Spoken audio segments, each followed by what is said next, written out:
Bank of America की अगस्त 2026 की fund manager सर्वे भारत के शेयर बाजार के लिए एक महत्वपूर्ण चेतावनी लेकर आई है। सर्वे के मुताबिक भारत इंडोनेशिया से भी पीछे रहकर एशिया में वैश्विक फंड मैनेजरों का सबसे कम पसंद किया जाने वाला शेयर बाजार बन चुका है। क्या ग्लोबल कैपिटल भारत की ग्रोथ स्टोरी पर सवाल उठा रहा है या मार्केट स्ट्रक्चर बदल गया है, जहां एफआईआई पेसिमिज्म को अब देश का डोमेस्टिक मनी एब्जॉर्ब कर रहा है। आज मैं इसे सिर्फ विदेशी निवेशक भारत से भाग रहे हैं वाली सेंसेशनल कहानी नहीं बनाऊंगा। मेरे वीडियो का नैरेटिव स्पाइन ये रहेगा कि क्या दुनिया वास्तव में इंडिया ग्रोथ स्टोरी को रिजेक्ट कर रही है या सिर्फ इंडिया स्टॉक मार्केट की प्राइस और कंपोजिशन को। यही डिस्टिंक्शन वीडियो को सेंसेशनल हेडलाइन से उठाकर सीरियस इकोनॉमिक एनालिसिस बनाएगा। मार्केट के ताजा डेटा से भी ये कॉन्ट्राडिक्शन साफ दिखता है कि फॉरेन ओनरशिप 17 ईयर के रिकॉर्ड लो पर है, लेकिन जून क्वार्टर निफ्टी 50 प्रॉफिट ग्रोथ 18% तक सुधरी है। अक्टूबर 2024 से जून 2026 में फॉरेन इन्वेस्टर्स ने इंडियन इक्विटीज से $50 बिलियन से अधिक निकाला। फॉरेन ओनरशिप 17 ईयर लो पर पहुंची और एमएससीआई का इमर्जिंग मार्केट वेट 12% से नीचे गया। वहीं जनवरी से जुलाई 2026 एफपीआई नेट इक्विटी आउटफ्लो लगभग 2.54 लाख करोड़ रुपए था, लेकिन जुलाई में 20,200 करोड़ और अगस्त के पहले फोर्टनाइट में 16,621 करोड़ की वापसी हुई। मार्केट परफॉर्मेंस और अर्निंग्स वाला कॉन्ट्रास्ट किसी भी इन्वेस्टर को कंफ्यूज कर सकता है। 19 अगस्त तक निफ्टी लगभग 7.9% और सेंसेक्स 9.8% ईयर टिल डेट नीचे थे, पर जून क्वार्टर निफ्टी 50 प्रॉफिट ग्रोथ 18% रही, जो 10 क्वार्टर में सबसे तेज थी। इसी कॉन्ट्राडिक्शन को एक साथ रखना इस एनालिसिस को एक साधारण एंटी गवर्नमेंट या प्रो मार्केट आर्गुमेंट बनने से बचाकर ज्यादा क्रेडिबल बनाता है। सवाल लेकिन फिर भी वही है, क्या इंडिया अब Asia's list preferred stock market है और क्या ग्लोबल कैपिटल का इंडिया ग्रोथ स्टोरी से भरोसा टूट रहा है?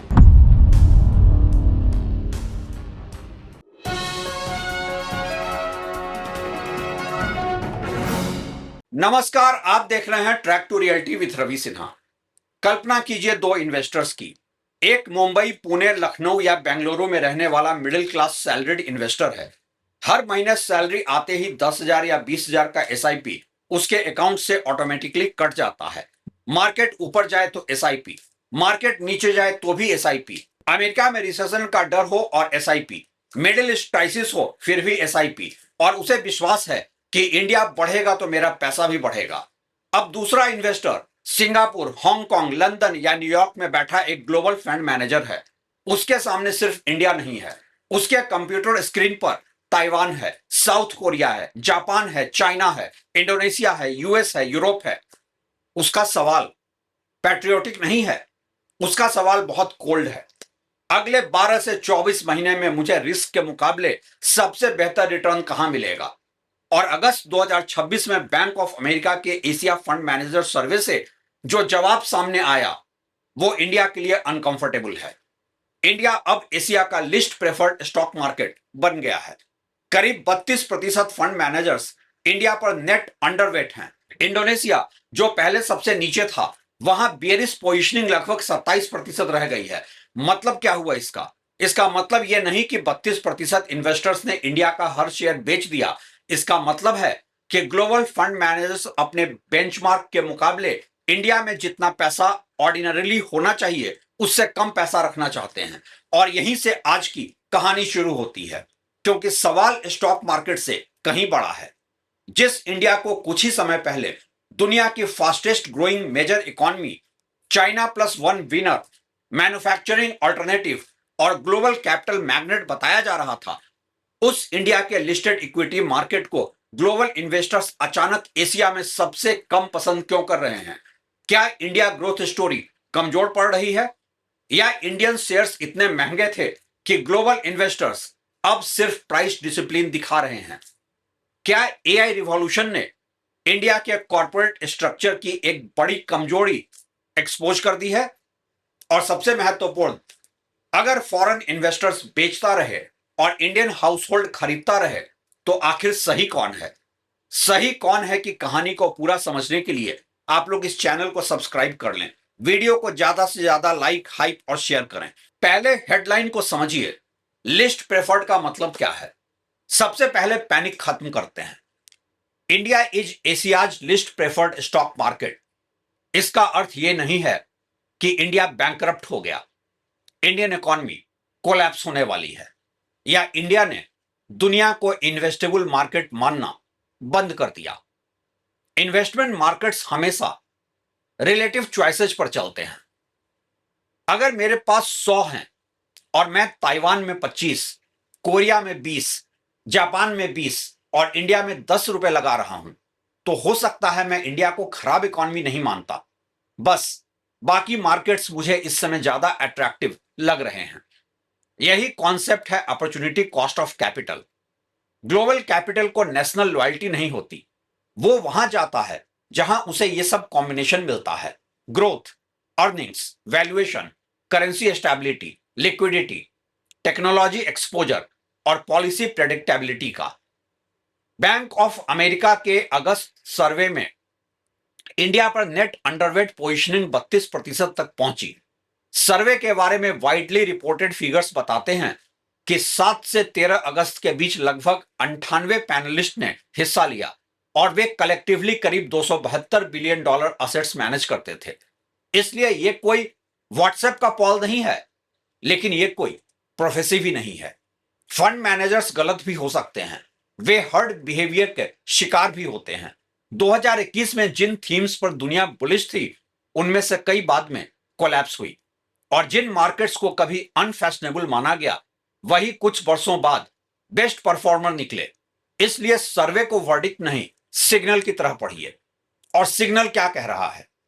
ग्लोबल इन्वेस्टर कह रहा है इंडिया हमें खत्म नहीं लगता, लेकिन इस प्राइस पर, इस कॉर्पोरेट मिक्स के साथ बाकी एशिया ज्यादा इंटरेस्टिंग लग रहा है, और इस डिफरेंस को समझना बहुत जरूरी है।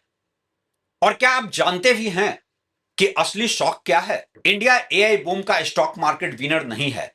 यह सबसे इंटरेस्टिंग कारण है। फंड मैनेजर्स की इंडिया से शिकायत का पहला कारण केवल इंडिया की पॉलिटिक्स नहीं है, इंटरेस्ट रेट भी नहीं, इलेक्शन भी नहीं। सबसे बड़ा स्ट्रक्चरल कंसर्न है एआई एक्सपोजर। आज दुनिया की सबसे पावरफुल इन्वेस्टमेंट थीम क्या है? Artificial intelligence. लेकिन एआई सिर्फ चैट जीपीटी या सॉफ्टवेयर नहीं है, उसके पीछे फिजिकल इकोनॉमी है। सेमीकंडक्टर्स चाहिए, जीपीयू चाहिए, मेमोरी चिप्स चाहिए, फाउंड्रीज चाहिए, एडवांस पैकेजिंग चाहिए, सर्वर्स चाहिए, डेटा सेंटर्स चाहिए, हाई एंड इलेक्ट्रॉनिक्स चाहिए, पावर इंफ्रास्ट्रक्चर चाहिए, कूलिंग सिस्टम चाहिए। और इन सप्लाई चेन्स में ताइवान और साउथ कोरिया जैसी इकोनॉमीज की लिस्टेड कंपनीज सीधे बैठी हैं। अगर एआई कैपेक्स बूम होता है, उनके लिस्टेड कॉर्पोरेट प्रॉफिट्स में उसका असर बहुत तेजी से दिखाई देता है। अब इंडिया को देखिए, हमारा निफ्टी किससे बना है? Banks, financial services, oil and energy, telecom, consumer companies, traditional IT services, autos, industrials, pharma. ये सब खराब बिजनेस नहीं है, कई वर्ल्ड क्लास कंपनीज हैं इनमें। लेकिन सवाल यह है कि एआई गोल्ड रश में आपका स्टॉक मार्केट पिकेक्स बेच रहा है या नहीं? कैलिफोर्निया गोल्ड रश में सबसे ज्यादा पैसा हमेशा गोल्ड खोजने वालों ने नहीं कमाया, कई बार शॉवेल, फावड़ा बेचने वालों ने कमाया। आज एआई रिवॉल्यूशन में चिप्स, मेमोरी, फैब्रिकेशन इक्विपमेंट और डेटा सेंटर इकोसिस्टम वही शॉवेल हैं। और एशिया में ग्लोबल इन्वेस्टर्स को ताइवान और कोरिया में शॉवेल ज्यादा दिखाई दे रहा है। इंडिया में एआई यूजर्स होंगे, एआई डेवलपर्स होंगे, एआई सर्विसेज होंगी, डेटा सेंटर होंगे, लेकिन लिस्टेड मार्केट में एआई हार्डवेयर बूम का डायरेक्ट प्रॉफिट पूल अभी कंपैरेटिवली न के बराबर है। और ग्लोबल फंड मैनेजर का प्रॉब्लम इंडिया के साथ यही है, वो फ्यूचर एस्पिरेशन नहीं खरीदता, वो फ्यूचर का कैश फ्लो खरीदता है। लेकिन एआई वाली कहानी में भी एक ट्रैप है, और हमें दूसरी तरफ भी देखना जरूरी है। अगर हम सिर्फ इतना कह दें कि इंडिया के पास एनवीडिया जैसा स्टॉक नहीं, इसलिए फॉरेनर्स इंडिया छोड़ रहे हैं तो एनालिसिस अधूरा होगा, क्योंकि फाइनेंशियल मार्केट्स में आज एक दूसरी डिबेट भी चल रही है। क्या एआई स्टॉक्स में वैल्यूएशंस बहुत आगे निकल चुके हैं? क्या hundreds of billions of dollars की एआई कैपेक्स आखिर उसी स्पीड से प्रॉफिट में कन्वर्ट होगी? अगर एआई ट्रेड ओवर क्राउडेड हो तो इंडिया की वीकनेस फ्यूचर में स्ट्रेंथ भी बन सकती है। कई इंटरनेशनल कमेंटेटर्स ने इंडिया को इसी वजह से संभावित एंटी एआई ट्रेड तक कहा है। एक ऐसा मार्केट जिसकी अर्निंग पूरी तरह सेमीकंडक्टर साइकिल पर डिपेंडेंट नहीं है। इंडियन बैंकिंग का प्रॉफिट एआई जीपीयू डिमांड पर निर्भर नहीं। इंडियन टेलीकॉम सब्सक्राइबर को एनवीडिया अर्निंग से फर्क नहीं पड़ता। इंडियन कंज्यूमर स्टेपल्स की डिमांड सेमीकंडक्टर प्राइसिंग से नहीं चलती। इसलिए आज जिस चीज को फॉरेन इन्वेस्टर्स वीकनेस कह रहा है, वही कल डाइवर्सिफिकेशन बन सकती है। यानी पहली सीख, इन्वेस्टमेंट मार्केट में परमानेंट विनर कोई नहीं होता। आज ताइवान को एआई एक्सपोजर ऊपर ले जा रहा है, कल एआई वैल्यूएशन अगर क्रैक करें तो वही पोजीशनिंग उलट सकती है। इसलिए इंडिया का प्रॉब्लम सिर्फ ये नहीं है कि हम एआई लीडर्स नहीं बने। असल प्रॉब्लम यह है कि क्या इंडिया पर्याप्त नई हाई प्रोडक्टिविटी इंडस्ट्रीज क्रिएट कर रहा है जिनमें ग्लोबल कैपिटल इन्वेस्ट कर सकें? एआई नहीं तो biotech, advance manufacturing, electronics, industrial automation, renewable technology, defence electronics, speciality chemicals, high and engineering, global consumer brands. Capital को ऑल्टरनेटिव चाहिए, सिर्फ जीडीपी हेडलाइन नहीं। दूसरा बड़ा सवाल, जीडीपी ग्रोथ है तो अर्निंग्स ग्रोथ कहां थी? अब हम इंडिया ग्रोथ स्टोरी के सबसे अनकंफर्टेबल हिस्से पर आते हैं। इंडिया कई वर्षों से दुनिया की फास्टेस्ट ग्रोइंग मेजर इकोनॉमीज में रहा है, लेकिन इन्वेस्टर आपका जीडीपी नहीं खरीदता। इन्वेस्टर कंपनी का शेयर खरीदता है, और कंपनी का शेयर अल्टीमेटली 3 चीजों पर टिकता है: रेवेन्यू, प्रॉफिट, कैश फ्लो। मान लीजिए इकोनॉमी 7% बढ़ रही है, लेकिन लिस्टेड कंपनीज की अर्निंग्स 5-6% ही बढ़ रही है, और शेयर प्राइस पहले से 25 या 30 गुना अर्निंग पर है, तो इन्वेस्टर कहेगा ग्रोथ अच्छी है, लेकिन मैं इसके लिए कितनी प्राइस दूं? यही इंडिया का फेमस वैल्यूएशन प्रीमियम आ जाता है। कई वर्षों तक ग्लोबल इन्वेस्टर्स इंडिया के लिए एक्स्ट्रा प्राइस देने को तैयार थे। क्यों? वजह थी political stability, demographics, formalisation, digitalisation, consumption, infrastructure spending, bank balance sheet cleanup, China +1, manufacturing potential.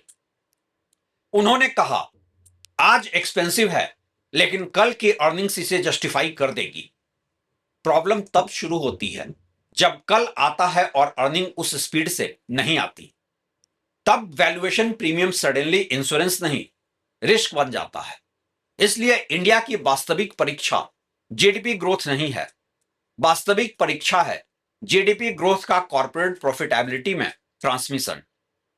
अगर जीडीपी बढ़ रहा है लेकिन प्राइवेट इन्वेस्टमेंट रिलक्टेंट है, अगर एम्प्लॉयमेंट क्वालिटी कमजोर है, अगर हाउसहोल्ड कंजम्पशन अनइवन है, अगर एक्सपोर्ट्स कॉम्पिटिटिव नहीं है, अगर कॉर्पोरेट अर्निंग्स एक्सपेक्टेड स्पीड से नहीं बढ़ रही, तो इक्विटी मार्केट इवेंचुअली सवाल पूछेगा।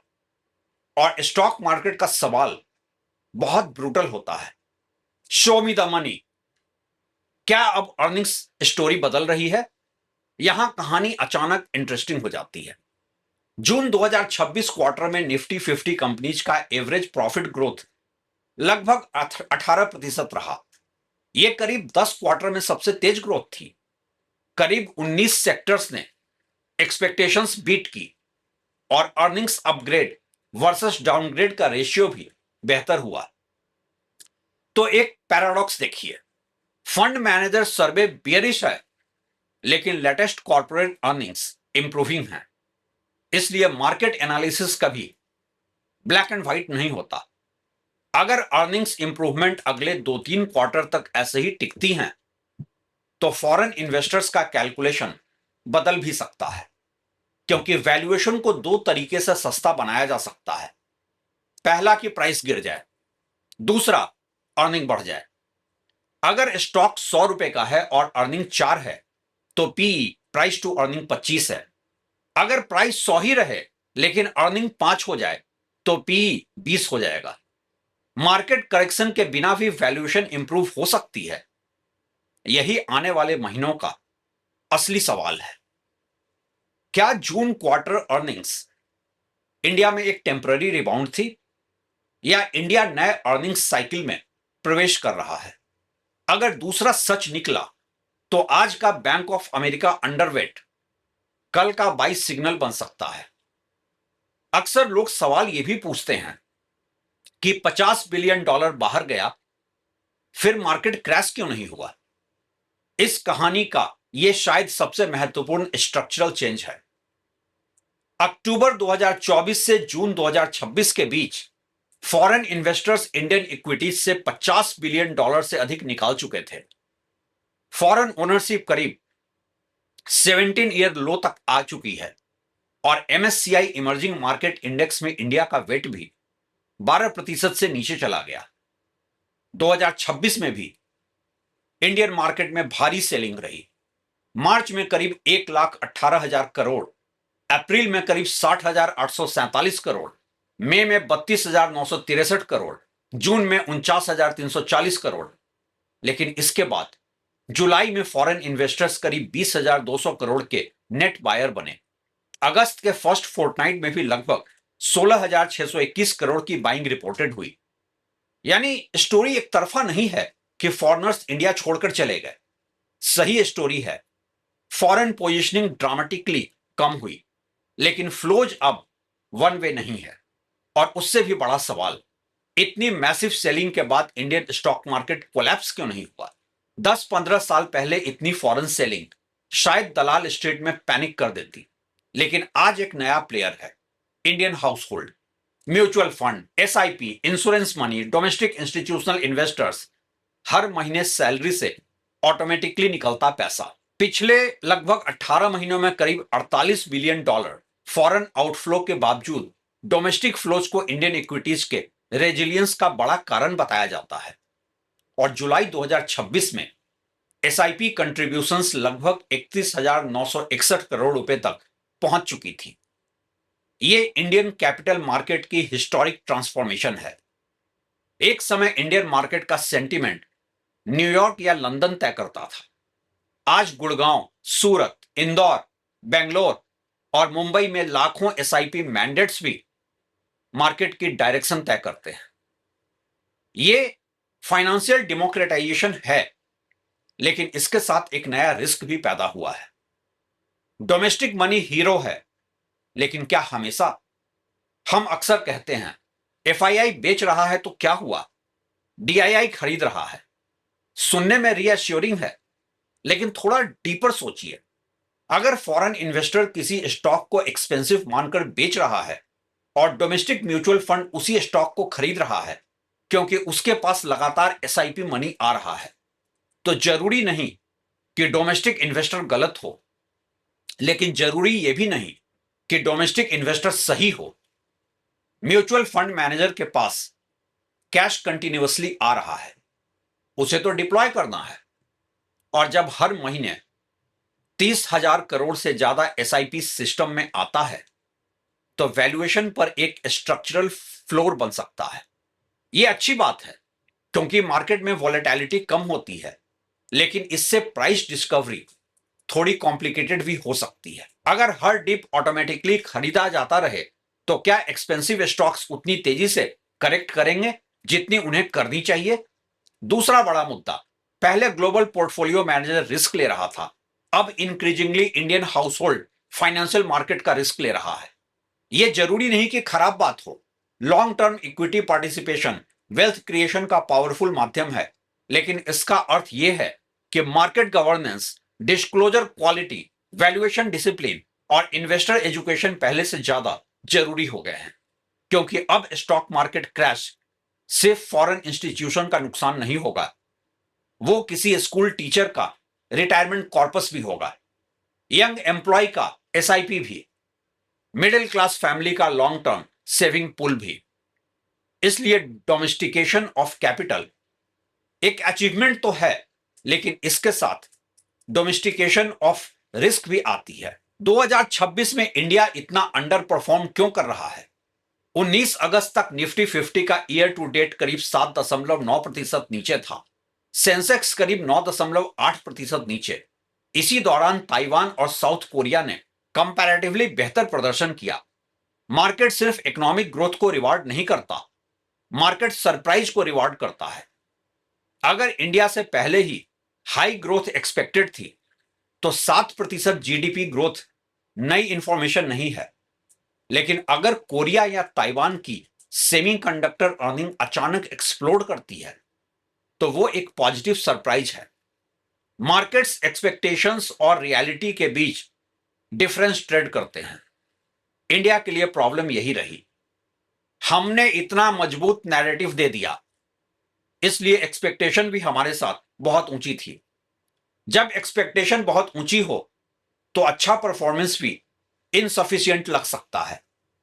यह एक क्रिकेट की तरह है, एक नए बैट्समैन से 40 रन आए तो शाबाशी मिलती है, विराट कोहली से 40 आए तो लोग पूछते हैं सेंचुरी क्यों नहीं आई।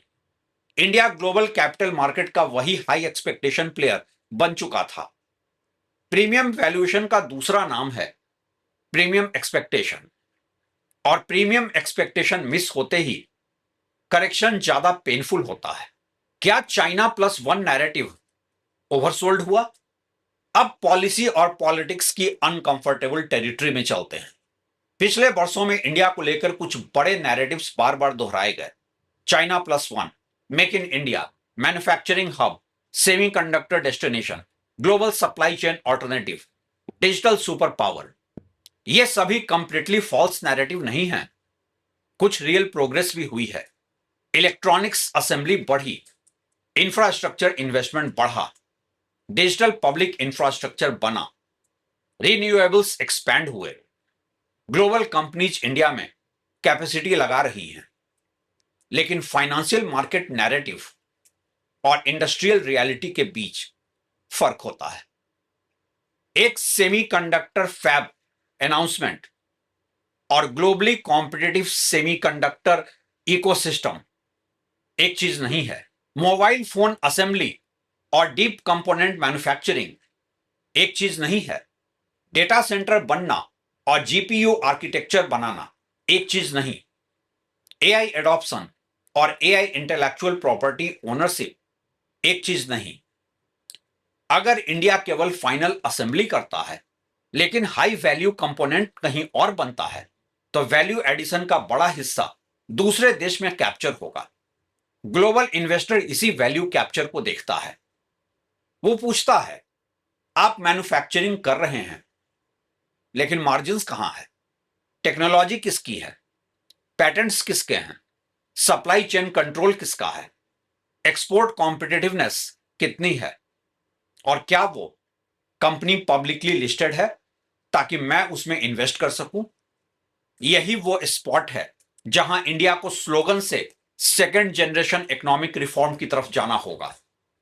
Power cost, land efficiency, logistics, skilled labour, R&D, university industry linkages, contract enforcement, stable taxation, capital market ease, regulatory predictability. ये ग्लैमरस हेडलाइन नहीं बनाते, लेकिन ग्लोबल फैक्ट्रीज इन्हीं चीजों पर बनती है। लेकिन अब फॉरेन फंड मैनेजर्स को भी भगवान मत बना लीजिए। फॉरेन इन्वेस्टर की हर शिकायत मान लेना भी हमारी गलती होगी। Global capital inherently fickle minded है। जब यूएस यील्ड्स बढ़ती है तो कैपिटल निकल सकता है, डॉलर मजबूत होता है तो कैपिटल निकल सकता है, ऑयल शॉक आता है तो इंडिया जैसे इंपोर्टर पर सेंटिमेंट खराब हो सकता है, एआई बूम आता है तो ताइवान फेवरेट, एआई बबल का डर आए तो फिर वही इन्वेस्टर्स डिफेंसिव मार्केट इंडिया खोज सकते हैं। फॉरेन फ्लोज हमेशा किसी इकॉनमी का मोरल स्कोर कार्ड नहीं होते। कई बार इमर्जिंग मार्केट से पैसा इसलिए निकलता है क्योंकि इन्वेस्टर को कहीं और बेहतर यील्ड मिल रही होती है। कई बार फंड मैनेजर को रिडेम्पशन मीट करना होता है। कई बार इंडेक्स रीबैलेंसिंग वजह होता है। कई बार करेंसी हेजिंग कॉस्ट, कई बार ग्लोबल रिस्क मैनेजमेंट। इसलिए हर एफआईआई सेलिंग को यह कहना कि दुनिया ने भारत को रिजेक्ट कर दिया इंटेलेक्चुअली लेजी आंसर होगा। लेकिन दूसरी तरफ हर फॉरेन आउटफ्लो को यह कहकर डिसमिस कर देना कि ये देश विरोधी फॉरेन इन्वेस्टर हैं, इंडियन इकोनॉमी तो स्ट्रांग है, वो कुछ ज्यादा ही लेजी एक्सप्लेनेशन होगा। कैपिटल कभी नेशनलिज्म से नहीं चलता। अगर 50 बिलियन निकल रहा है तो सवाल पूछना चाहिए, क्यों? Valuation, growth, currency, technology exposure, regulation, market structure, returns, policy, और कौन सा हिस्सा साइक्लिक है, कौन सा स्ट्रक्चरल। मैच्योर इकोनॉमी वही है जो अनकंफर्टेबल डेटा को प्रोपेगेंडा या पैनिक में कन्वर्ट करने की बजाय डायग्नोस करे। इंडिया को ग्लोबल कैपिटल वापस चाहिए तो असली सॉल्यूशन क्या है? मेरे हिसाब से पॉलिसी गोल यह नहीं होना चाहिए कि एफआईआई को किस तरह वापस बुलाओ। हॉट मनी के पीछे इकोनॉमी डिजाइन नहीं की जाती। पॉलिसी गोल होना चाहिए कि ऐसी इंडियन कंपनी बनाओ जिन्हें दुनिया इग्नोर ही ना कर सके। ताइवान को सेमीकंडक्टर फंड फ्लो अट्रैक्ट करने के लिए एडवर्टाइजिंग कैंपेन नहीं चलाना पड़ता। टीएसएमसी खुद कैपिटल अट्रैक्ट करता है। अमेरिका को एनवीडिया के लिए इन्वेस्टर समिट नहीं करना पड़ता। अर्निंग्स इन्वेस्टर खींचती है। इंडिया को भी यही करना है। ऐसे बिजनेस बनाने होंगे जो ग्लोबल मार्केट शेयर लेते हों, जो इंटेलेक्चुअल प्रॉपर्टी ओन करते हों, जिनकी प्रोडक्टिविटी वर्ल्ड क्लास हो, जो एक्सपोर्ट करें, जो टेक्नोलॉजी फ्रंटियर पर हों, जो स्केलेबल हों, और जिनकी गवर्नेंस इंटरनेशनल इन्वेस्टर्स को भरोसा दे। सबसे बड़ा रिफॉर्म यही होगा, जीडीपी को इन्वेस्टेबल कॉर्पोरेट अपॉर्चुनिटी में कन्वर्ट करना। अगर इंडिया 7% बढ़ता है तो सवाल यह नहीं होना चाहिए कि जीडीपी कितनी है। सवाल होना चाहिए कि इस ग्रोथ से कौन सी ग्लोबली कॉम्पिटिटिव लिस्टेड कंपनीज पैदा हुई, कितनी मैन्युफैक्चरिंग वैल्यू एड इंडिया में कैप्चर हुई, कितने पैटेंट्स, कितने ग्लोबल ब्रांड्स, कितनी export oriented high margin companies, कितनी टेक्नोलॉजी लेड प्रोडक्टिविटी, कितना सस्टेनेबल अर्निंग ग्रोथ। क्योंकि स्टॉक मार्केट स्पीचेस डिस्काउंट नहीं करता, वो फ्यूचर कैश फ्लो डिस्काउंट करता है। असल कहानी एफआईआई बनाम डीआईआई नहीं है तो आखिर अगस्त 2026 का बैंक ऑफ अमेरिका सर्वे हमें क्या बता रहा है? क्या इंडियन इकोनॉमी खत्म हो रही है? नहीं। क्या सर्वे इररिलेवेंट है? बिल्कुल नहीं। क्या फॉरेनर्स हमेशा सही हैं? नहीं। क्या डोमेस्टिक इन्वेस्टर्स हमेशा इंडिया को बचा लेंगे? इसकी भी कोई गारंटी नहीं। आज हमारे सामने एक फैसिनेटिंग कॉन्ट्राडिक्शन है। एक तरफ फॉरेन ओनरशिप 17 साल के आसपास के लो पर tens of billions of dollars की सेलिंग, इंडिया एशिया का least preferred market, AI exposure पर सवाल, वैल्यूएशन पर सवाल, रिफॉर्म्स पर सवाल।